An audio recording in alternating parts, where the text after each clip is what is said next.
बेटा इससे पहले तमाम लेक्चर्स के अंदर हम लोग एन्युटी और परपेचुटी के बिल्कुल बेसिक कॉन्सेप्ट मतलब सिंपल क्वेश्चन सॉल्व कर रहे थे। लेकिन अब ऐसा है कि हमारे पास रेंटल्स की अमाउंट्स होंगी, रेट ऑफ इंटरेस्ट, लेकिन जो टाइम ड्यूरेशन होगा ना वो डिवाइडेड होगा। वो डिवाइडेड रेंटल्स की अमाउंट के अकॉर्डिंगली भी हो सकता है। जैसे कि ये आपको एक क्वेश्चन सामने नजर आ रहा है डिस्प्ले पर कि फर्स्ट 4 इयर्स के लिए जो हमारे रेंटल्स हैं वो 1000 रुपीज पर क्वार्टर है। नेक्स्ट 5 इयर्स के लिए 4 to 9 इयर्स बेटा नेक्स्ट 5 इयर्स बनते हैं। नेक्स्ट 5 इयर्स के लिए जो रेंटल्स हैं वो 1200 रुपीज पर क्वार्टर हैं। और rest of the time duration मतलब 12 टोटल टाइम ड्यूरेशन था, 9 इयर्स तक पहुंच चुके हैं, तो रिमेनिंग 3 इयर्स के लिए जो रेंटल्स हैं वो 1500 रुपीज पर क्वार्टर है। हम लोगों ने फाइंड करनी है इससे इसकी प्रेजेंट वैल्यू और इससे इसकी फ्यूचर वैल्यू, दोनों ही फाइंड करेंगे। और जो रेट ऑफ इंटरेस्ट हम लोग यूज कर रहे हैं वो रेट ऑफ इंटरेस्ट कांस्टेंट है, 12% कंपाउंडिंग क्वार्टरली। मतलब फर्स्ट एग्जांपल में मैंने टाइम को डिवाइड किया और इन डिफरेंट टाइम ड्यूरेशन में मैंने रेंटल्स को चेंज किया है, रेट को सेम रखा है। जब हम लोग नेक्स्ट एग्जांपल में जाएंगे, ये नेक्स्ट एग्जांपल आपके सामने, तो मैंने रेंटल्स को सेम रखा है 1500 रुपीज पर क्वार्टर। अब डिफरेंट टाइम ड्यूरेशन में rate of interest different charge कर रहे हैं। तो अगर डिफरेंट टाइम ड्यूरेशन में रेट ऑफ इंटरेस्ट चेंज हो रहा हो तो फिर हम लोग जाके देखेंगे कि हमारी प्रेजेंट और फ्यूचर वैल्यू क्या आएगी। इसके बाद एक और एग्जांपल जिसमें डिफरेंट टाइम ड्यूरेशन में रेंटल्स के साथ साथ रेट ऑफ इंटरेस्ट भी हम लोग चेंज कर रहे हैं। मतलब कॉम्प्लेक्सिटी लेवल को जरा हाई करते जाते हैं हम लोग, लेकिन तमाम क्वेश्चन को सॉल्व करने का मेथड बिल्कुल सेम है। इसके बाद अभी तो हमें रेंटल्स और रेट ऑफ इंटरेस्ट गिवन होते थे, हम प्रेजेंट फ्यूचर वैल्यू फाइंड करते थे। फिर हम लोग देखेंगे कि अगर हमें फ्यूचर वैल्यू गिवन हो और हमें किसी भी डिफरेंट टाइम ड्यूरेशन के रेंटल्स फाइंड करने हो, प्रेजेंट वैल्यू गिवन हो और रेंटल्स फाइंड करने हो तो क्या मेथड होगा। और अगर प्रेजेंट या फ्यूचर में से कोई वैल्यू गिवन हो और रेट ऑफ इंटरेस्ट फाइंड करना हो तो उसका मेथड क्या होगा। हम इन चीजों को स्टडी करेंगे। तो क्या आप लोग रेडी हैं? जी सर। चलिए स्टार्ट करते हैं अपनी फर्स्ट एग्जांपल से। ये फर्स्ट एग्जांपल हमारे पास, और हम लोग सबसे पहले फ्यूचर वैल्यू फाइंड करते हैं और यहाँ पर ऑर्डिनरी एन्युटी के कॉन्सेप्ट को लेके चलेंगे। हम लोग ऑर्डिनरी एन्युटी के कॉन्सेप्ट को लेके चलेंगे। अच्छा जी, अब आप लोग देखें टोटल 12 इयर्स का प्लान है आपका, लेकिन उसमें से फर्स्ट 4 इयर्स, इसमें से फर्स्ट 4 इयर्स के लिए जो आप रेंटल्स पे कर रहे हैं वो 1000 रुपीज पे कर रहे हैं पर क्वार्टर। और रेट ऑफ इंटरेस्ट की जो कंपाउंडिंग है वो भी क्वार्टरली है, तो आपको इक्विवेलेंट रेट वगैरह फाइंड करने की यहाँ पे ज़रूरत नहीं है। अब क्या हुआ कि बेटा अगर ये सारे के सारे रेंटल सेम अमाउंट के रहते तो मैं 12 into 4 is equal to 48, N की वैल्यू 48 कर देता। लेकिन ऐसा नहीं हुआ। हमने देखा कि 1000 से हम लोगों ने स्टार्ट लिया, 1000 के रेंटल से, लेकिन एंड हमारा 1000 के रेंटल्स पर नहीं है। 1000 के रेंटल्स 4 इयर्स तक चले। तो बेटा ये जहां तक सेम रेंटल चले आप ऐसे समझे जैसे आपका क्वेश्चन यहीं तक मौजूद है, 4 इयर्स तक, और आपने 4 इयर्स की फ्यूचर वैल्यू फाइंड करनी है। तो 4 इयर्स की फ्यूचर वैल्यू फाइंड करने के लिए आप देखें कि आप ये वाला फार्मूला यूज करेंगे। Yes sir. 4 इयर्स तक तो बेटा एन्युटी थी ना कि हम लोग रेंटल्स पे कर रहे थे पर क्वार्टर, तो 4 इयर्स में टोटल जो रेंटल्स पे करेंगे वो हम लोग 16 रेंटल्स पे करेंगे। 4 इंटू 4 16। तो इस 1000 को हम लोग लेके चले गए 4 इयर्स तक। उसके बाद रेंटल्स चेंज हो रहे हैं, ये आगे नहीं मूव करेंगे, लेकिन हमने इस अमाउंट को 12 ईयर्स तक लेके जाना है। अब आप ये देखें, क्या 4 ईयर से 12 ईयर्स तक जाने के लिए रेट ऑफ इंटरेस्ट सेम है या डिफरेंट डिफरेंट है? सेम है। अगर Same रेट है, ऑफ sir. इंटरेस्ट सेम है तो डायरेक्ट इसको जंप करवा दें यहां पर। इस अमाउंट को, ये जो अमाउंट आपने फाइंड की इस फार्मूले से, इस अमाउंट को जंप करवा दें 12th ईयर तक, क्योंकि आपको तो 12th ईयर की वैल्यू चाहिए थी, तो 12th ईयर तक आप इसे जंप करवा दें। तो इसको 12th ईयर तक जंप करवाने के लिए आप लिखेंगे 1 + 0.03, 12 डिवाइडेड बाय 4 करें तो 0.03।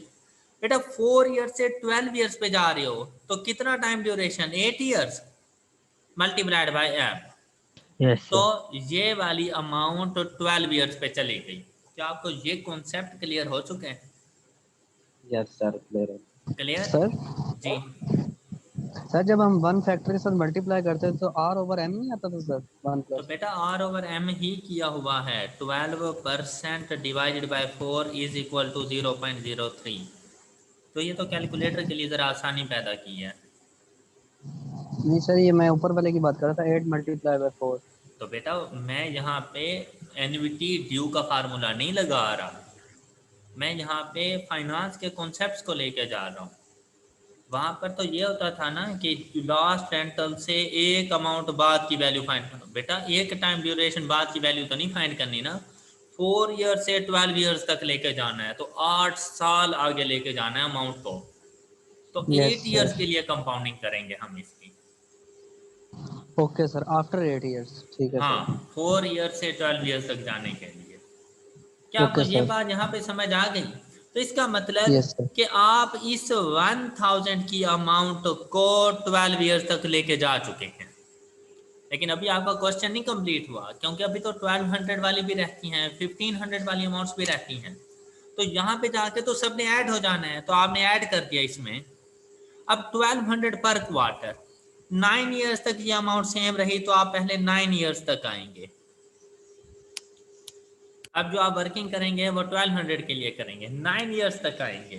तो 1200 को 9 ईयर्स तक लाने के लिए देखें, 1200 रेंटल्स, 4 से 9 ईयर्स तक आपने 5 ईयर्स के लिए रेंटल पे किए, तो 5 × 4 20, तो एन की वैल्यू हमने 20 कर दी। क्या ये फैक्टर आपको क्लियर हो चुका है? Yes sir. अच्छा, अब ये अमाउंट 9th ईयर के एंड तक जा चुकी है, क्या आपको ये अमाउंट यहीं पे चाहिए? सर कहाँ पे सर, चाहिए, 12 कहाँ पे ईयर्स, चाहिए ये अमाउंट आपको? 12 ईयर्स तक। तो यहाँ से जंप करवाएं इसे 12th ईयर तक। 3 ईयर्स के लिए कंपाउंडिंग फैक्टर ये देखें।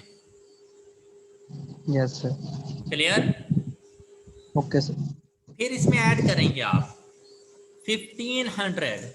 तो बेटा 1500 तो जैसे ही फ्यूचर वैल्यू का फार्मूला लगाएंगे डायरेक्ट यहीं पे पहुंच जाएगा, ऐसे ही है ना? तो 1500 के ऊपर एन्युटी फैक्टर अप्लाई कर दें और इन तीनों को सॉल्व करें तो आपके पास फ्यूचर वैल्यू आ जाती है। जी बेटा, क्या आपको ये कॉन्सेप्ट क्लियर हुआ कि अगर okay sir. Different time duration में हमारे रेंटल्स की अमाउंट्स डिफरेंट डिफरेंट हो लेकिन रेट ऑफ इंटरेस्ट सेम हो, तो हम लोगों ने फ्यूचर वैल्यू को इस तरह से जाके फाइंड करना है। Okay okay sir. सर अगर इस क्वेश्चन की स्टेटमेंट लिखा दें तो अच्छा हो। बेटा स्टेटमेंट में सिर्फ वो इतना कह देगा कि the rentals amount for the first 4 years is ₹1000, for the next 5 years is 1200 rupees, and for the last 3 years is 1500 rupees. Find the future value after 12 years at a rate of 12% compounding quarterly. तो ये इसकी statement है। Yes sir. Okay Jamshed, okay sir.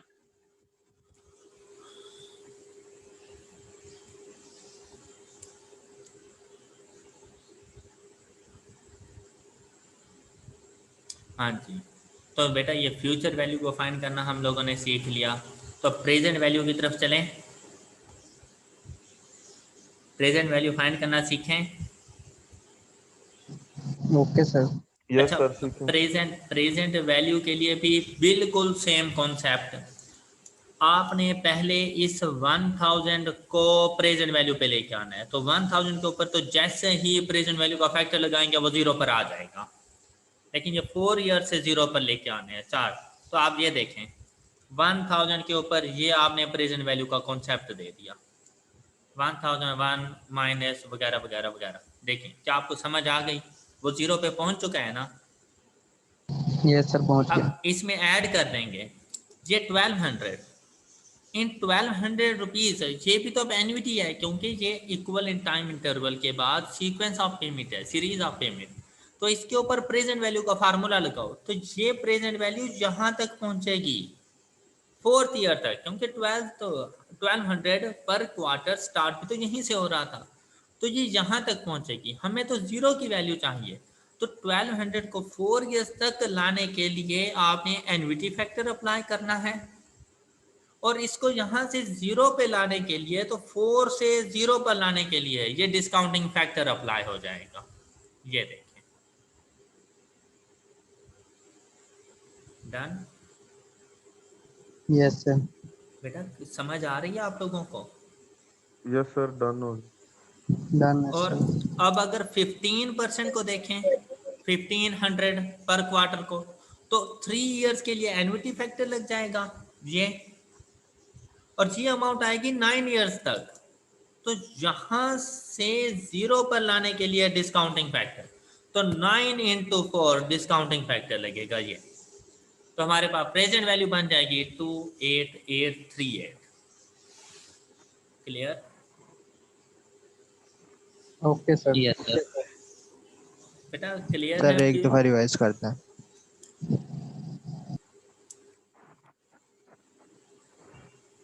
हर rent, अगर rental different हो चाहे rate of interest different हो, तो time duration को ना आपने डिवाइड कर देना है। तो सबसे पहला टाइम ड्यूरेशन है आपका ये वाला 4 इयर्स। दूसरा टाइम ड्यूरेशन है 4 से 9 इयर्स, मतलब ये 5 इयर्स।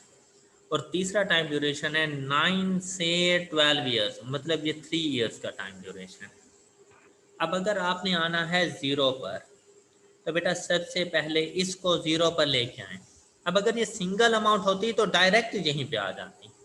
ये सीक्वेंस ऑफ पेमेंट है, सीरीज ऑफ पेमेंट है, एन्युटी बन रही है, तो भाई एन्युटी का फार्मूला लगा दो इसके ऊपर। ये फर्स्ट वाला, ये 0 पे पहुंच गई है।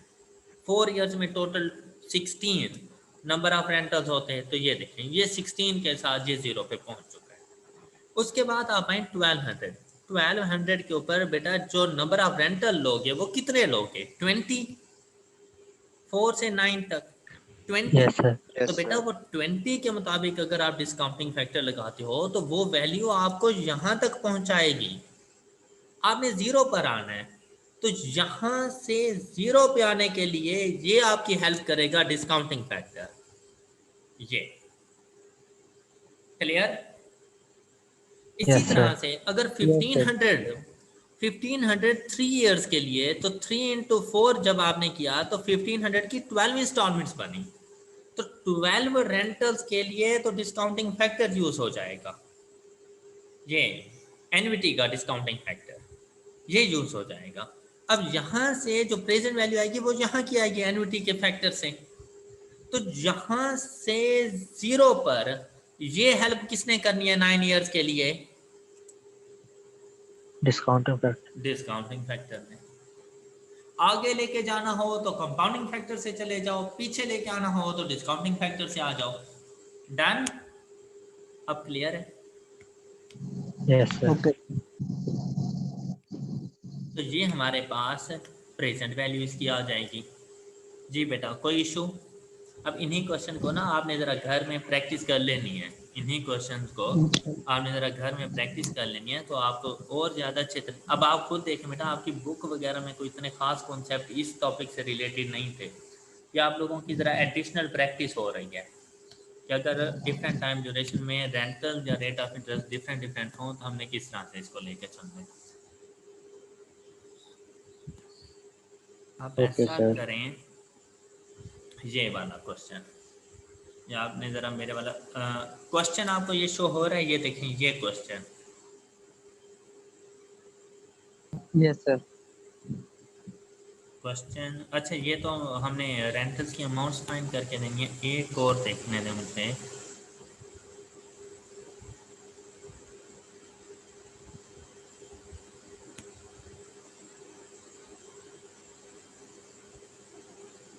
हाँ, ये ब्लैक कलर में। अभी आपने ज़रा सोल्यूशन के ऊपर नज़र नहीं डालनी, सोल्यूशन के ऊपर आपने नज़र नहीं डालनी। ब्लैक कलर का ये जो क्वेश्चन है वो देखें ज़रा। बेटा 9,000 रुपीज़ पर सेमी एनुअल आप रेंटल्स पे कर रही हैं for the first 6 year. Jamshed ji मैं स्टेटमेंट बोल रहा हूँ जो क्वेश्चन में लिखी होगी। Okay, sir. 9,000 rupees per semi-annual rentals are paid या received for the first 6 years at a rate of 10% compounding semi-annually. Find the amount in the account after 10 years. After 10 years. जी, अब बेटा ये जो रेंटल्स हैं ना ये फर्स्ट 6 इयर्स के लिए हैं, जबकि हमने फ्यूचर वैल्यू अभी आप ऐसे समझें जैसे यहाँ पर ना ये 10% लिखा हुआ है, मतलब रेट चेंज नहीं हो रहा, ये रेट नहीं लिखा हुआ, ये वाला रेट नहीं है, रेट ऑफ इंटरेस्ट सेम चल रहे हैं अभी हमारे पास। 9,000 रुपीज़ पहले 6 साल तक आप सेमी एनुअल बेसिस पर अपने अकाउंट में सबमिट करवाते रहे हैं, लेकिन at the end of 6th year आपने वो पेमेंट विदड्रॉ नहीं की, लेकिन 6th ईयर के बाद आपने रेंटल ही पे नहीं किया और वो अमाउंट आपने विदड्रॉ की at the end of 10th year, मतलब 4 साल तक कोई रेंटल भी पे नहीं किया और आपने अमाउंट को विदड्रॉ भी नहीं किया, तो बताएं वो आपकी total amount at the end of 10th year कितनी हो चुकी होगी। तो बेटा 9,000 रुपीज एन्युटी कब तक बना रहे हैं? 6 years तक। तो 6th ईयर तक तो एन्युटी का फैक्टर लेके चले जाओ। देखो क्या आपको समझ आ चुकी है इस बात की? Yes sir. अब इस फैक्टर ने तो आपको फ्यूचर वैल्यू यहाँ की देनी है, क्या आपने यहीं की वैल्यू उसे बतानी थी? Sir after 10 years। 10 years। At the end of 10 years तो मजीद कितने साल इस अमाउंट को आगे लेके जाएं? 4 years। क्या इसके बाद भी एन्युटी चल रही है इसके ऊपर 9,000 के ऊपर? No sir. क्योंकि वो सीक्वेंस ऑफ पेमेंट तो ब्रेक हो चुका है, तो फिर आगे आपकी हेल्प कौन करेगा? Compounding factor. आगे आपकी हेल्प कौन करेगा? कंपाउंडिंग। तो बेटा 1 प्लस, अब आपने यहाँ पे 1 प्लस 0.05, वो तो न्यू रेट के मुताबिक था ना जो उधर लिखा हुआ था, अभी हमने कहा कि रेट सेम होना चाहिए, तो 1 प्लस 0.05 रेज टू पार, अब 6 से 10 ईयर्स 4 इंटू 2 8 years। ये आपकी फ्यूचर वैल्यू बन जाएगी। आपने ये वाला फैक्टर नहीं लिखना, ये कंपाउंडिंग मंथली के हिसाब से किया गया है, तो आपने ये नीचे वाली अमाउंट लिखनी है। क्या अब आपको समझ आई? Yes sir. बेटा यही चीज मैं ऊपर कर रहा था, सिर्फ फर्क ये था कि डिफरेंट टाइम ड्यूरेशन में जो हमारे पास रेंटल्स हैं वो डिफरेंट हैं, तो हर किसी को अलग अलग ट्रीट कर रहा था। क्लियर? Okay sir.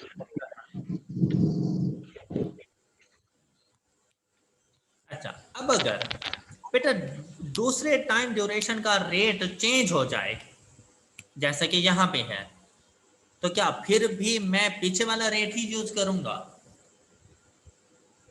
भाई 10% रेट ऑफ इंटरेस्ट है 6 इयर्स तक, तो वो 10% कंपाउंडिंग सेमी एनुअली तो 6 इयर्स तक यूज कर लेंगे, यहाँ तक पहुंचेंगे। यहाँ से आगे जब सफर करने लगेंगे कंपाउंडिंग फैक्टर से, तो ये वाला रेट अप्लाई कर देंगे, तो 12% कंपाउंडिंग मंथली, तो वो 0.01 आ जाएगा।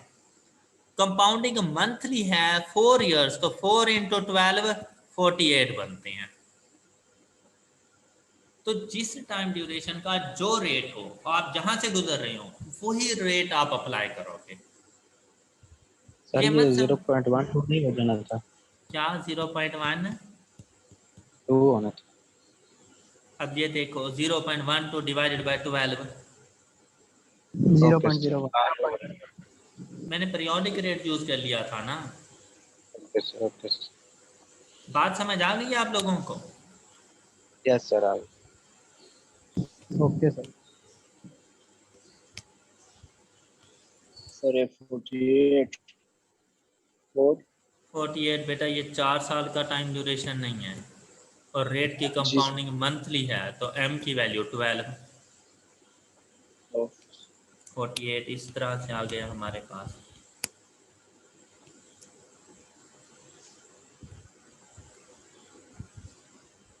अच्छा, इसे देखें जरा। ये क्वेश्चन आपके सामने है, आपने प्रेजेंट वैल्यू फाइंड करनी है। आपने ये प्लान बनाया कि यार आज के दिन क्या अमाउंट हो। अगर आप लोग 5,000 रुपीज पर क्वार्टर रेंटल्स पे करते हो, लेकिन वो रेंटल्स आज से स्टार्ट नहीं हो रहे, और आज से एक टाइम ड्यूरेशन बाद भी नहीं स्टार्ट हो रहे, आज से 4 साल के बाद शुरू होंगे ये रेंटल्स। आज से 4 साल तक किसी किस्म की कोई पेमेंट नहीं करोगे। ये ऐसे ही है जैसे आपने एक अमाउंट एक्स अमाउंट लोन के तौर पर ली, और आपने बैंक से कहा कि मैं आपको 5,000 रुपीज पर क्वार्टर इंस्टॉलमेंट पे करूंगा इस लोन के अमाउंट को ख़त्म करने के लिए। लेकिन वो जो इंस्टॉलमेंट स्टार्ट होंगी वो आज से नहीं होंगी, आज से एक क्वार्टर बाद भी नहीं होंगी, क्योंकि अगर आज से हो जाए तो वो ड्यू बन जाता है। आज से एक क्वार्टर बाद at the end of first quarter start होती हैं तो वो ऑर्डिनरी बन जाता। आपने कहा ये दोनों सिचुएशन नहीं है। आपने कहा ये जब मैं लोन रिटर्न करने लगूंगा ना, तो वो आज से 4 साल के बाद हर क्वार्टर के एंड पर आपको पेमेंट किया करूंगा। मतलब फर्स्ट 4 इयर्स में आपका किसी किस्म का कोई रेंटल नहीं है। 4 इयर्स के बाद आपके रेंटल स्टार्ट हुए हैं, और आपसे पूछा गया लोन की अमाउंट बताएं। तो अब आप क्या करेंगे? Rate of interest 12% compounding quarterly. तो बेटा आप इसके ऊपर एन्युटी का फैक्टर लगाएं। 4 से 6 इयर्स तक आपने ये इंस्टॉलमेंट्स पे, 4 से 10 इयर्स तक ये इंस्टॉलमेंट्स आपने पे की। कंपाउंडिंग क्वार्टरली के लिहाज से टोटल 24 इंस्टॉलमेंट्स आपने पे कर दी।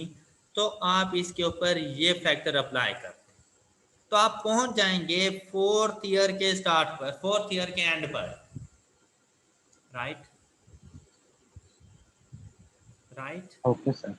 Yes sir. अच्छा, अब आपने तो 0 पे आना था, तो भाई क्या 4th ईयर पे रुक जाओगे?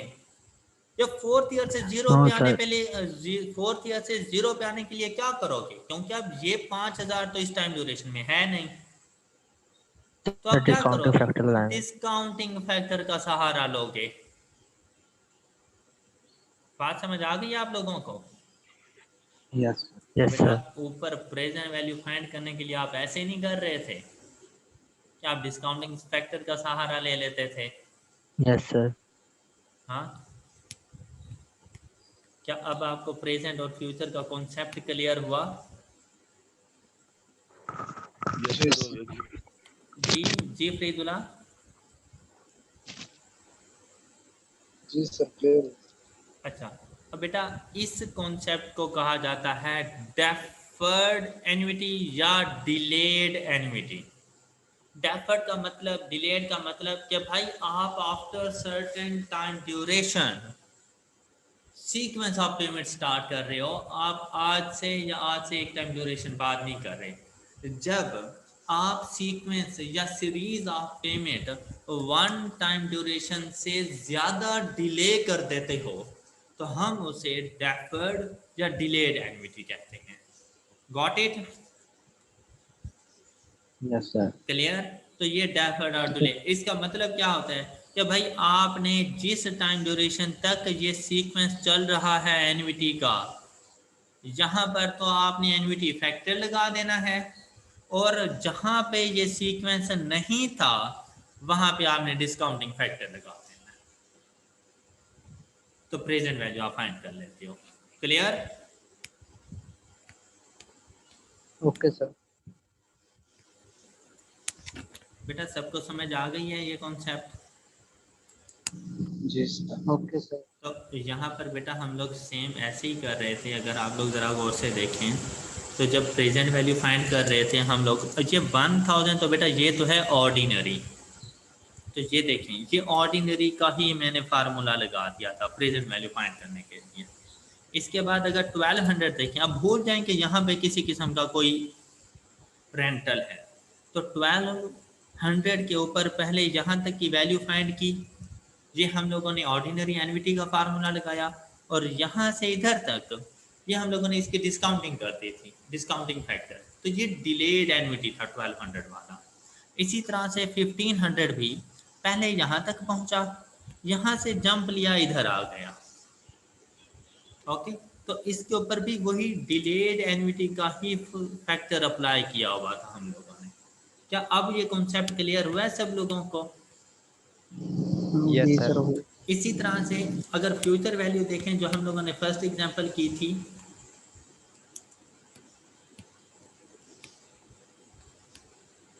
तो 1000, अब 1000 के ऊपर अगर एन्युटी का फैक्टर लगाएं तो वो यहाँ तक पहुँचाएगा। हमने 12 ईयर पे जाना था, तो यहाँ से यहाँ तक कंपाउंडिंग फैक्टर इसके साथ लग जाता है। ये देखें ये रहा।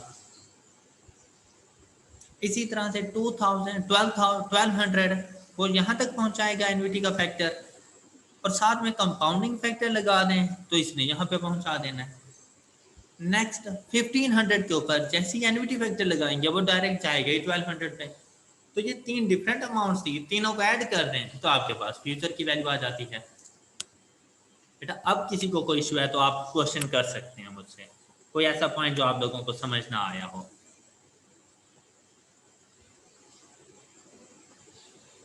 क्या सबको क्लियर है बात?